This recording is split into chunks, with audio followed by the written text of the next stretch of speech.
మీకు తెలుసా? చెట్ల మీద ఉండే పక్షులు రాత్రిపూట కింద పడిపోకుండా ఎలా నిద్రపోగలవు? గూళ్ళు కట్టుకున్న కొన్ని పక్షులు అందులో నిద్రపోతే మరికొన్ని చెట్ల కొమ్మల మీద నిలబడి నిద్రిస్తాయి. ఒక్కోసారి ఒంటి కాళ్ళ మీద కూడా నిలబడి ఏమాత్రం కింద పడిపోకుండా ఉంటాయి కూడా. పక్షుల కాళ్ళకి ఒక ప్రత్యేకమైన నరాల నిర్మాణం అయి ఉంటుంది. అదే వాటిని కొమ్మల మీద నిద్రపోయినా కింద పడిపోకుండా కాపాడుతుంది. పక్షుల కాళ్ళలో సులభంగా వంగే బలమైన మెత్తటి నరాలుంటాయి. అవి తొడల భాగంలోని కండరాల నుంచి మోకాళ్ళ ద్వారా కాలి చివరి వరకు అక్కడి నుండి మడమ చుట్టూ వ్యాపించి కాలి వేల కింద దాకా ఉంటాయి.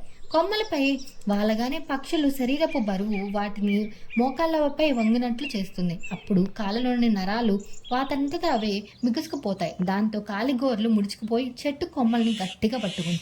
కాళ్ళని నేరుగా చాపేదాకా ఆ పట్టు జారదు. అందుకే పక్షులు కింద పడిపోకుండా నిద్రపోగలవు.